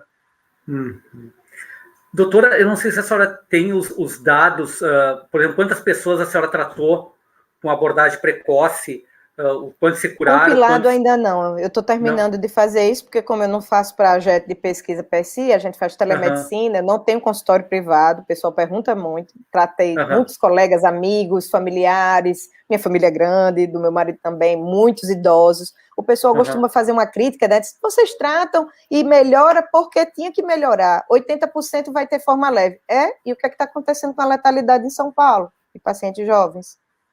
Lá, eles fazem abordagem no internamento, se obedece, né, de uma forma muito disseminada pela, né, grande meca, que não se deve fazer uso dos medicamentos reposicionados que nós fazemos, e que só se deve procurar quando se falta o ar, e lá é o grande local de grande polo de abertura de leitos de UTI, especialistas muito capazes, mas alguma coisa nessa estratégia não tem dado certo. 90 mil óbitos, triste de São Paulo. Me compadeço, porque a gente tem ilhas de qualidade, que eu digo muito, não dá para comparar capital com o interior. Mas quando você pega duas cidades próximas e vizinhas com IDH, né, Índice de Desenvolvimento Humano, e número de população, vocês podem fazer esse exercício fácil lá no Covid Brasil, em cada estado tem, né, os dados epidemiológicos. Eu comparo Santa Isabel e Porto Feliz. Porto Feliz. Ele tem o IDH tal e qual, são cidades muito próximas, mesma estratégia de desenvolvimento humano, uma fazia abordagem precoce e a outra não. Isso eu disse no passado, porque depois a coisa vai mudar. Até meados de fevereiro, janeiro, a letalidade por Covid, que é número de óbitos por número de doentes, girava em torno de 0,3, 0,5, subia um pouquinho para 0,8, pelas cepas mutantes, né? Mais letalidade em jovens, mais agressiva. E lá se respeita a autonomia do médico e do paciente. Quem quer tratar, trata. Quem quer prescrever, prescreve. Só que ele divide. Nos centros Covid trabalham aqueles que têm a proposição de abordar precocemente e quem não quer recebe a receita apenas dos sintomáticos, não tem problema. Mas não ocorre o risco de um paciente que queira ter a oportunidade de tratar ser recebido por um médico que discorde da abordagem do protocolo. E lá, doutor Cássio, tem todas as estatísticas mostrando que aqueles pacientes que foram a óbito, 100% não fizeram abordagem precoce. Nossa. E a letalidade de São Paulo é 3,2, 3,5, varia de acordo com a semana. Capital. E em Santa Isabel, girava em torno disso, mais de 2, 2,5. Até que, em meados de fevereiro, nova cepa, variante, alta letalidade, estado de calamidade pública. Qual foi a alternativa que Santa Isabel fez? Adotou o que Porto Feliz fazia. Mas ninguém vê isso nos jornais. Pois é, doutora, pois é. É importante fazer essa checagem de fatos, porque hoje a gente está acostumado a ter checagem de fatos, checadores da verdade. Eu fico tão irritado com esses checking facts aí que a senhora não tem ideia. Quem é que checa os checadores? Exatamente. Doutora, quem é o YouTube para dizer o que é ciência e o que não é ciência? Eu relembro aqui um caso, vocês se lembram na mídia, que teve uma grande movimentação na frente do Senado americano, em meados de novembro, outubro, que uma médica afrodescendente falando sobre a hidroxicloroquina. Aquele grupo se chama Frontline COVID Critical Care Alliance, um dos maiores grupos pesquisadores de drogas reposicionadas com ivermectina, hidroxicloroquina, dentre outras, e essa mudança de corticoide, né? Metilprednisolona em vez de corticoide. É o grupo do Dr. Paul Marik e Dr. Pierre Korig, da Fort Lauderdale, Flórida. Então, tem médicos lá que são de Yale, de Harvard, de todas as outras Ivy Leagues Universities dos Estados Unidos. E eles ousaram pensar diferente do CDC, da OMS, do NIH. E a proposição deles foi ler no Congresso Nacional a proposição das evidências científicas que estão nesse C19 Study, é uma meta-análise que eles fizeram, e pediram uma meta-análise independente por auditoria externa da doutora Tess Lowry e o doutor Arthur Hill, dois grandes especialistas em medicina baseada em evidências, do Cochrane Review, um dos principais locais, mecas de estudos científicos, desses estudos, né, de meta-análise. E a evidência que eles acharam é que tinha eficácia no uso da hidroxicloroquina e ivermectina na abordagem precoce. E isso modificou o entendimento do NIH para, em 14 de janeiro de 2021, o painel de recomendações dele, que é o Ministério da Saúde americano, orientava que antes a ivermectina, que lá muito mais facilmente é achada para uso veterinário, por isso o alerta do FDA, para que as pessoas, obviamente, não usem a formulação veterinária, e houve esse oba-oba, esse desespero da população, que era mais fácil comprar em casas veterinárias do que em humanas, o alerta foi válido e importante, porque como farmacovigilância é uma droga para uso veterinário e não para uso humano. Porém, o NIH liberou para uso off-label em 14 de janeiro de 2021. Eu sei porque é meu aniversário. E a prescrição de ivermectina de novembro dessa audiência até janeiro cresceu em 500%. Qualquer site de farmacovigilância dos Estados Unidos está disponível liberdade de informação, é só buscar. E aí eu digo porque a inversão da mídia de não dizer nada disso, porque foi dito ali que eram apoiadores de Trump, que usaram medicamento, que eram charlatões. Ali, os vídeos daquela senhora foram banidos no Facebook. E o que é que aconteceu em janeiro de 2021? O conselho diretor, o Board of Counsel do Facebook, um órgão superior ao Mark Zuckerberg, instou ele contra a modificar os seus algoritmos, porque ele classificou como falsos posts desses médicos como eu, que colocam artigos científicos validados na literatura, publicados em revistas científicas, revisados por pares, mostrando a eficácia de hidroxicloroquina. Então, você hoje é cancelado por falar o que a narrativa do establishment não lhe permite. Perfeito, doutor. E é o que está vendo com agora a ivermectina, que eles ainda não conseguiram comprovar nada de toxicidade, apenas baseada aí nessa falácia de todo dia a mídia ficar jogando sobre hepatotoxicidade, quando na literatura de 71 anos de uso, 45 anos de uso em humanos, 71 de uso veterinário, em uso em humanos só tem 2 casos, um caso descrito na literatura de hepatite por uso de uma única dose de ivermectina. Porém, o famoso Tilenol, paracetamol, você precisa usar uma dose só de 3,5 gramas. Vamos lembrar que o comprimido do paracetamol tem 500 a 700 miligramas, 750 miligramas. Se você utilizar uma dose total no dia de 3,5 gramas, você pode ter uma hepatite fulminante medicamentosa.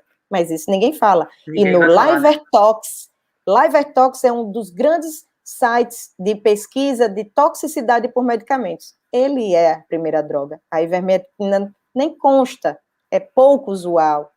Há hoje um grande relato na literatura de uma doença hepática pela própria COVID, o pós-COVID, uma lesão de vesícula biliar, né, da nossa vesícula, podendo levar, inclusive, a icterícia, aquele amarelão.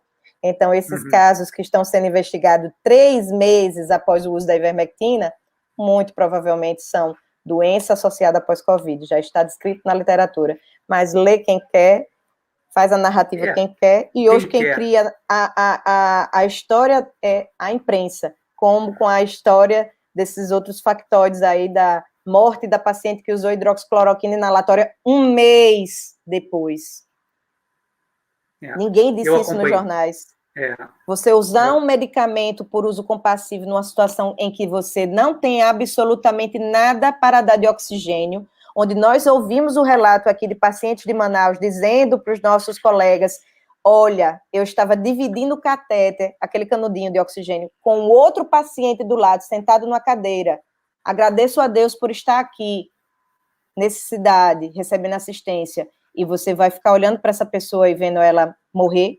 Então, existem situações na medicina que só quem está na guerra sabe. Quem está no birô vendo número e se torna uma situação de jurista, de purista da ciência, não está lá para dar o atestado de óbito. Mas essa médica não deu o atestado de óbito, ela esvaziou a UTI materno-infantil de Manaus. Foi como voluntária com o marido dela, uma médica heroína que salvou a vida em um mês dessa paciente, que morreu depois de sepse, e está vendo sua vida devassada, virada do avesso, e a própria lembrança dessa família que está sendo colocada em xeque e sofrendo tanto com a lembrança desse óbito. Mas a relação de causa e efeito tem um mês. É de uma leviandade científica o que este país está fazendo com os médicos desse país. Eles ousaram dizer que nós somos Mengele, um médico nazista que fazia experimentos antiéticos. Antiético é você assistir um paciente e não fazer nada, sabendo o que você pode fazer. Dou outro exemplo de grave erro de bioética na história da medicina. CDC, estudo Tuskegee, todos pesquisem. Foi um grande estudo no Alabama, com americanos afrodescendentes de uma comunidade carente, em que já se sabia como se tinha a infecção pela sífilis, com a espiroqueta, né, o treponema pálido. Ele causava sífilis, e sabendo-se que a penicilina, já descoberta, né, por Fleming em 1930, usada na Segunda Guerra, que era capaz de matar esse agente infeccioso, erradicá-lo, observaram durante quase 25 anos essa população, transmitindo entre homens, mulheres, crianças, levando a sífilis neonatal, materno-infantil, com casos de neurosífilis, demência, lesões cardíacas, e por isso esse é um dos capítulos mais recheados dos livros de infectologia, e foi proposição do CDC. Ninguém está acima da moral e da verdade e da virtude. Que vergonha isso aí, né, doutora, que aconteceu. Pelo amor de Deus. Doutora, no dia 15 de março, uma das pautas do Congresso Nacional foi as evidências da abordagem integral e precoce da Covid. Eu posso até estar desinformado, né? Mas eu não consegui entender até agora por que o Congresso Nacional tem que... o que eles entendem para tratar da abordagem precoce. Por que foi parar lá? A senhora sabe me dizer o que foi falado, o que eles acertaram lá com isso, doutora? Porque pelo contrário, não... Carlos. Não, é muito salutar que todas as casas, como vocês também devem ter feito essa proposição, eu acredito, na Câmara de Vereadores, a democracia, as casas legislativas, o Senado, a Câmara Federal, são a casa do povo. Verdadeiramente, o poder emana do povo. A gente que esquece do nosso poder. Você nos disse que a gente está sozinho? Não. Eu tenho milhões conosco. E essas pessoas têm o poder do voto direto, essas pessoas podem escolher um voto auditável, essas pessoas vão escolher os seus governantes baseado na premissa de como eles agiram durante a pandemia e julgaram questões político-ideológicas quando deveriam ser baseadas realmente em questões científicas. A proposição da discussão do Senado foi essa, o pluralismo de ideias, a divergência, o direito ao contraditório. Foi um debate magnífico, empreendido lá pelo doutor Eduardo Girão e entre outros senadores que propuseram chamar médicos, cientistas, pesquisadores de ambos os lados. Eu anseio que esse momento se repita. É importante que não apenas no palco circense de uma CPI se coloquem já pautas prontas.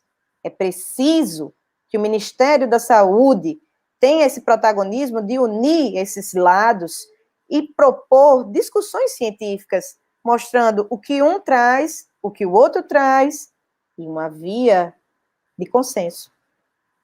Chega de tanta briga. Não adianta mais falar quem errou e quem acertou. A gente já sabe o que dá certo e o que não dá. E o que não dá certo. E a definição de loucura é atingir objetivos diferentes fazendo a mesma coisa. Resumindo, então, a gente já sabe o que é ciência, o que é evidência, o que é conveniência. É isso aí? Exatamente. É o nome de uma live que a gente tem no nosso canal do YouTube. Eu convido a todos a entrarem no descritivo. Tem uma discussão excelente com o doutor Francisco Cardoso, doutor Guilherme Peck, dois mestres, um da cardiologia e arritmologia, doutor Guilherme, doutor Francisco Cardoso, infectologista, também uma das maiores autoridades da gente em evidência científica e que discute passo a passo esses artigos de uma forma até para a população entender e que, de uma forma muito objetiva para os colegas médicos, mostra as cascas de banana para não cair nessas falácias. Muito bom. A nossa audiência, eu gostaria que você se inscrevesse no canal da doutora Roberta. Eu me inscrevi no canal da doutora Roberta há mais ou menos uns 4 meses atrás. Não, menos tempo. Também tem o Telegram. O Telegram também, né? O Jean está colocando para nós o Telegram ali. Isso, obrigado, Jean. Mas eu me inscrevi e eu acompanho, não vou dizer que todas as suas lives e nem todos os seus vídeos, mas eu diria que boa parte de tudo que tem lá postado, eu tenho acompanhado. E para vocês que estão nos assistindo agora, eu recomendo que você se inscreva lá para ter esse entendimento, para poder tomar decisões de forma assertiva, para poder fazer escolhas de forma assertiva.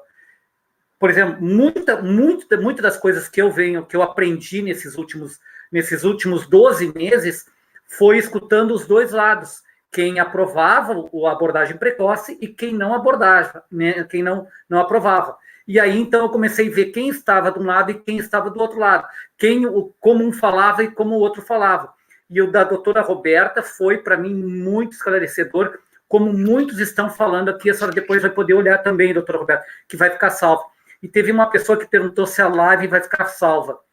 A live vai ficar salva se o YouTube não nos derrubar. Mas já estamos pensando em alternativas, porque as pessoas têm que pensar fora da caixinha, né, Carlos? Exato. No momento agora, mais do que nunca, a gente tem que quebrar monopólios. Quem foi que mais lucrou em commodities com essa história de ficar em casa?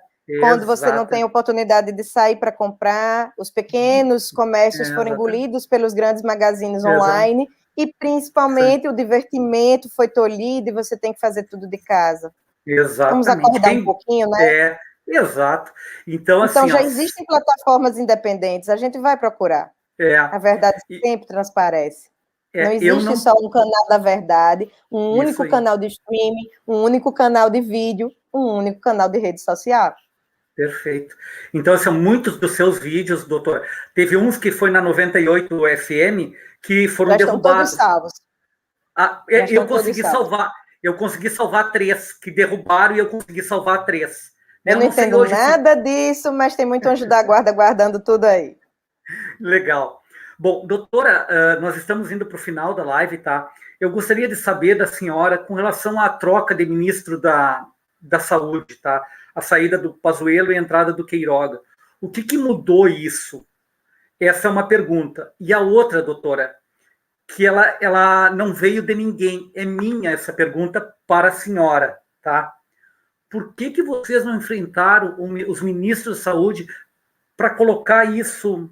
Por que não há um enfrentamento com eles? Então, 2 perguntas. Muda alguma coisa, doutora, com a chegada deste novo ministro? E por que vocês não enfrentaram? Vou responder de trás para frente. Tá. Não existe enfrentamento. Eu sempre fui do consenso. A gente tem que construir pontes. E a nossa proposição é mostrar as evidências. Então, o que não se tinha naquele início se baseava em estudos muito incipientes. A gente só começou a construir a nossa evidência em artigos e em estudos mais rebuscados, trabalhados e controlados a partir do 2º semestre. E a ideia não é confrontar ninguém, é mostrar o dado e a realidade nua e crua.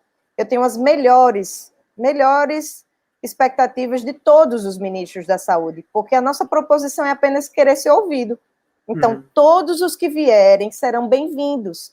E a proposição é essa, de se ouvir os lados e se achar uma via alternativa comum, porque as terapias não são excludentes. O que já tem respaldado na literatura de corticoide e anticoagulante internado pode ter uma proposição intermediária no nível de atendimento onde não se precise o paciente verdadeiramente faltar o ar para se iniciar o tratamento. Respeitando-se a autonomia do médico, ele pode muito bem chegar a salvar uma vida se conseguir mudar esse curso da doença aí, entre o 5º e o 8º dia. É bem provável que seja mais difícil e ele não escape de um internamento, porque quando a gente entende que reduzindo a carga viral, reduz a inflamação e o trombo, se torna mais plausível, e a gente tem nos nossos dados que precisam ser compilados, é esse o nosso desafio, tentar fazer algum projeto de mobilização nacional para construir essas evidências e relatar as nossas experiências, para mostrar isso.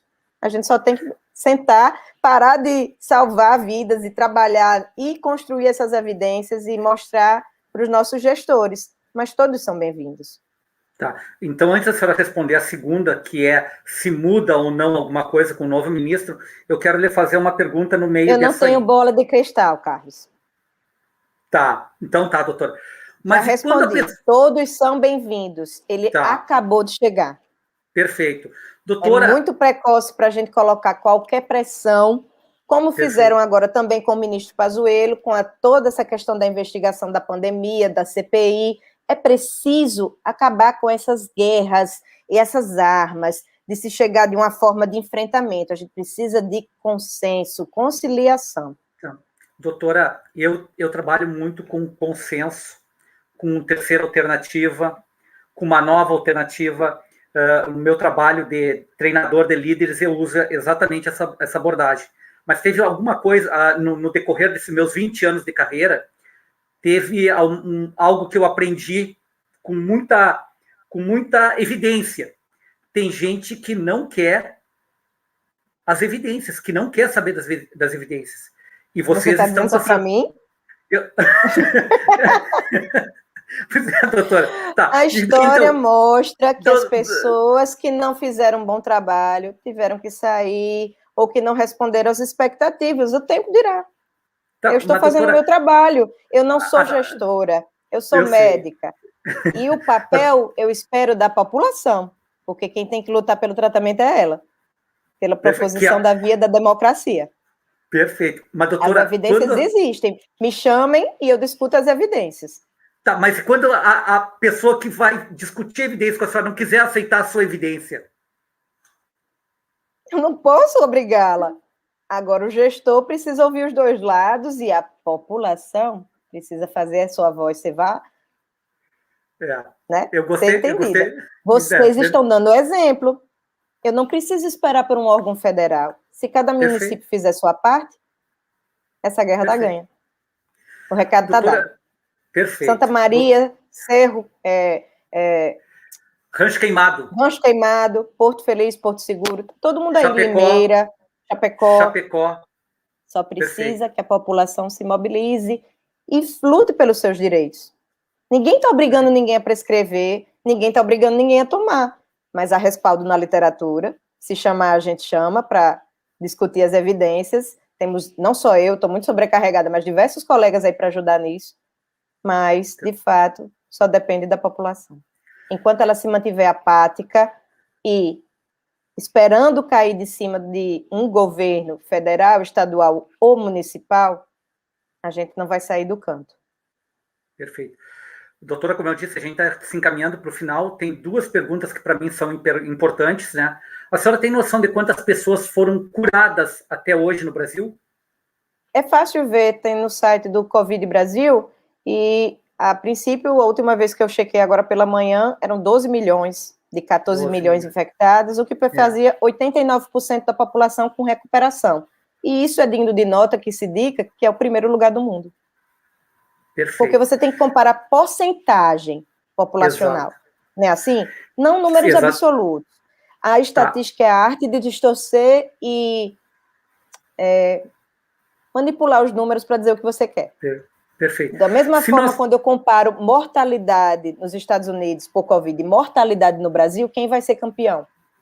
Mortalidade é número de mortos pela população geral. Perfeito. O campeão vai ser o Brasil, porque nós temos uma população menor. Exatamente. O coeficiente é maior aqui, mas quando eu vejo letalidade, isso muda de figura. A gente tem o epicentro, e agora, na verdade, é a Índia, pela presença das novas cepas, também vai ser o novo ponto de hotspot. E aí a gente vai ver que lá, como desde maio, eles fazem abordagem precoce, eu estou ansiosa para ver os dados de letalidade, porque uma coisa é dizer número de caso novo. Caso novo, todo mundo pode ter. Com a cepa, né, o surto, todo mundo tem. Vamos ver quantos morrem, porque quantos deles vão chegar cedo. Na Índia, nós temos 181 mil óbitos, de uma população de bilhões de habitantes. Todos esses óbitos é de fato por Covid, doutora?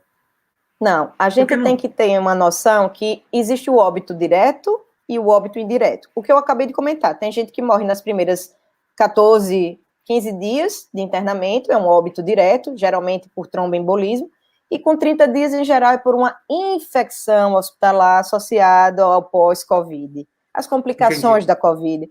Mas, se eu for botar na conta também de um infarto, que estava com diagnóstico de Covid, mas a tomografia não tinha sequer alteração do pulmão, por força das evidências epidemiológicas e pela questão de saúde pública, eu tenho que notificar como Covid. Então, ele entrou como óbito, mas é uma causa associada. É que nem um paciente que infartou com diabetes.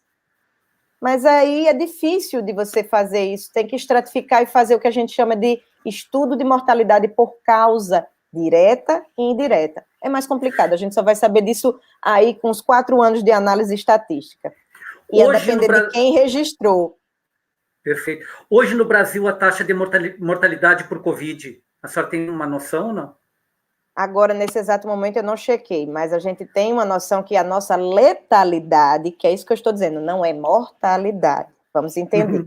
Mortalidade é o número de mortos pela população geral. Isso não quer dizer nada. O índice de qualidade da assistência à saúde é quantos doentes morreram daquela doença. Então, a nossa letalidade ainda é alta, em torno de 2,8 para cada 100 mil, 1 milhão de habitantes. Tem que ver qual é esse coeficiente que ele coloca no Ministério. Mas é 2,8 em média no Brasil, variando dependendo de alguma cidade para outra, de 3 a 1, e aí vai depender de lockdown, grandes aglomerados, ausência de leitos de UTI, que um dos fatores maiores para corroborar e influenciar na letalidade foi a pressão das cepas mutantes, que levou a letalidade maior em jovens e idosos. Eram 2 grupos populacionais competindo, né, pelo leito, e vamos lembrar, uma coisa é um idoso frágil, que falece rapidamente na UTI, e esse leito acaba sendo substituído rápido. Outra coisa é um jovem resistente, que tem uma internação mais prolongada, esse leito demora a vagar, e eu tenho uma pressão maior de pessoas esperando por essa fila. Então, um grande indicador de qualidade da assistência é quantos morreram em fila de espera na UTI. Entendi. Doutora, encaminhando para o final, minha última colocação com a senhora, o que a senhora pode nos falar sobre as vacinas, doutora? São essenciais.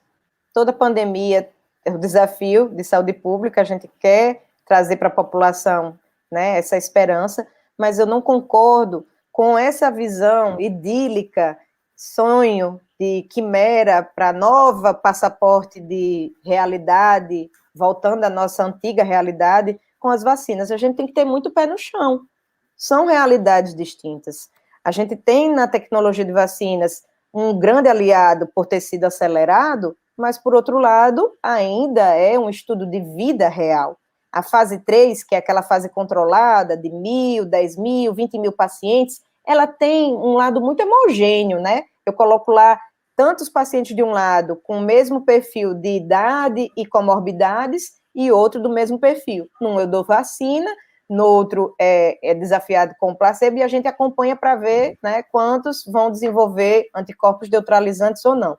Em todo esse 1 ano, a gente já tem aí mais de 7 vacinas que estão aí já liberadas para uso emergencial, e a gente tem uma gama de eficácia, desde a tecnologia das de vírus morto, como a Coronavac, para o vírus de RNA mensageiro, que é uma espécie de tecnologia como se fosse um Lego, que você tem um pedacinho, que você só troca esse pedacinho. Pois bem, essa tecnologia do RNA recombinante é a mais nova. Ela é muito atraente porque permite você fazer várias plataformas de vacina, enquanto que a da vírus morto é mais segura, porque já é usada durante anos, décadas na medicina, para gestantes, idosos, imunossuprimidos, temos vários, né, no nosso PNI, que é uma estratégia de se valorizar. Não é todo país que tem a cartela de vacinas pública que a gente tem que ser valorizado. Porém, são vacinas que foram desafiadas muito rapidamente. Então, a gente não pode trair a confiança das pessoas no sentido de dizer que é a certeza absoluta. A gente está caminhando. É apenas um primeiro modelo. Existe uma nova geração de vacinas que tem que vir aí para vencer as cepas mutantes. E o grande desafio é esse. A maior parte dessas vacinas da tecnologia do RNA recombinante, Pfizer, Moderna, AstraZeneca, miraram na mesma proteína, na mesma porção da proteína da espícula, da spike, que foi ela que teve a mutação, tanto no Reino Unido, como na África do Sul, como agora em Manaus. Então, há uma grande preocupação da gente em fazer um inquérito epidemiológico de engenharia genética, de se pesquisar quais são as nossas cepas, como elas são as mutantes e a pressão das vacinas. Como são, eu não vou comprar vacinas, eu não quero sempre ampliar minha proposta de vacinas, então quando eu vou comprá-las, o ideal era eu testar in vitro e ver se essa cepa mutante é sensível e eficaz, né, a vacina é eficaz a ela.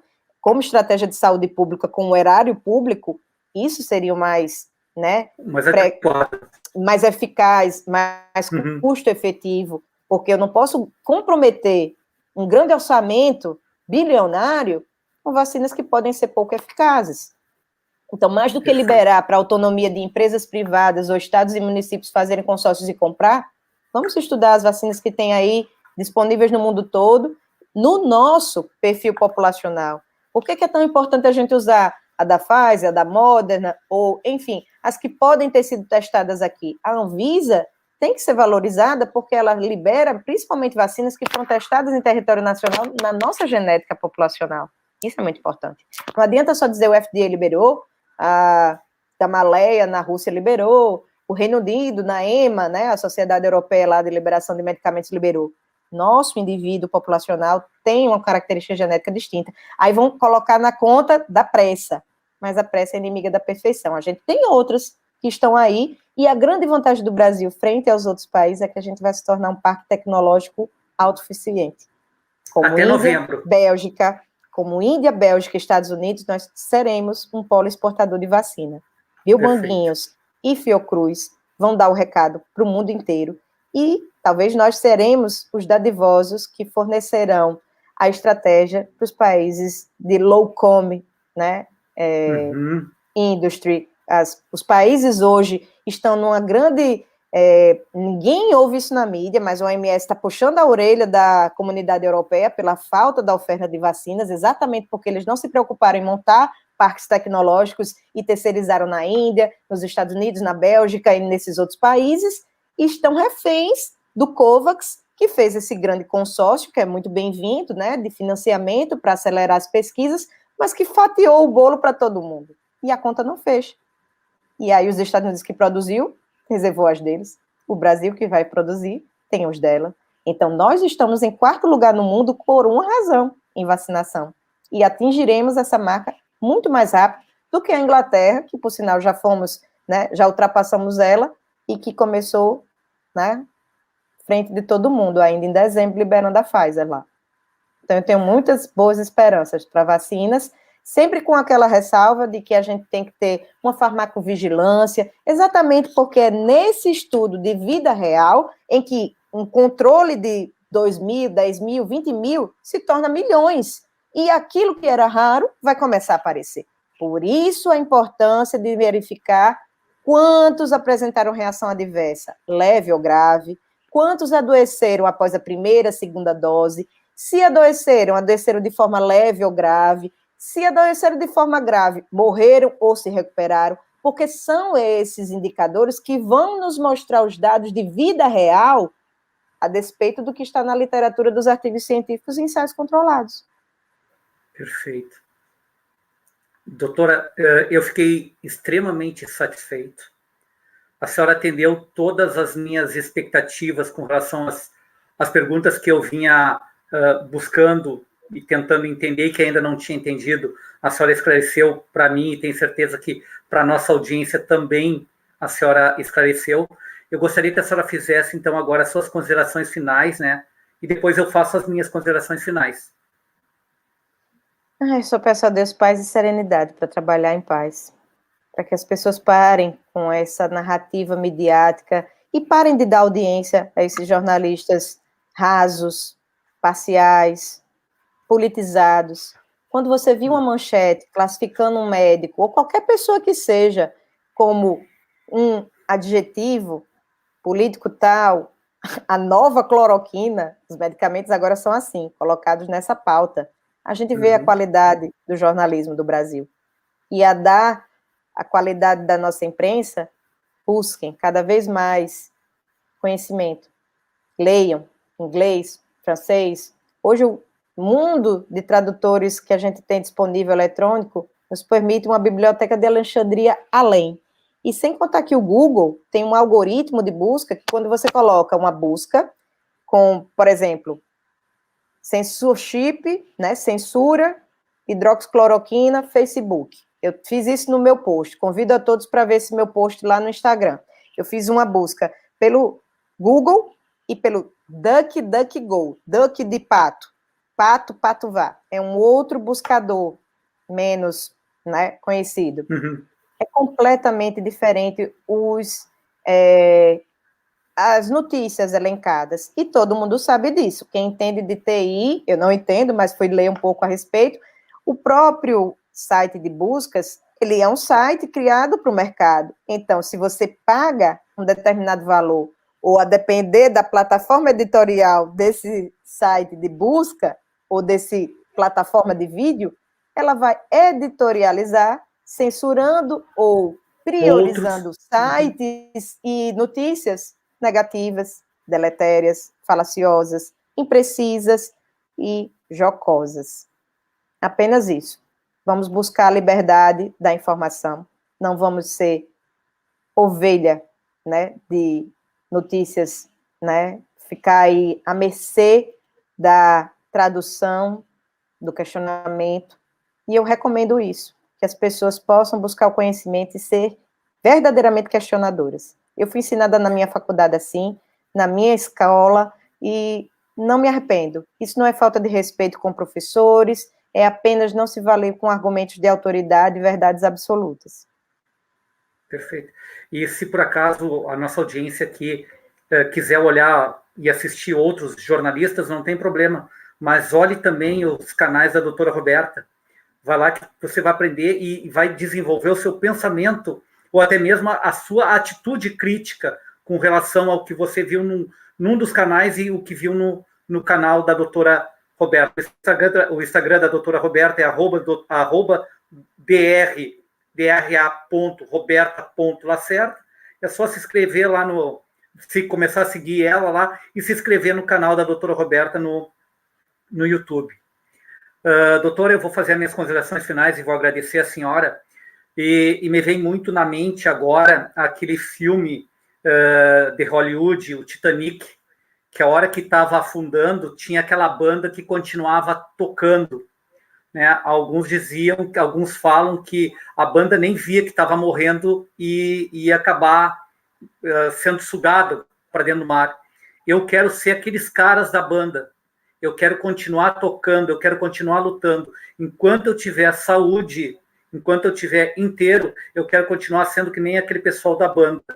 Ficar tocando e mostrando para as pessoas que existe uma forma, sim, de viver uma vida diferente e existe médicos, cientistas verdadeiros que querem salvar vidas.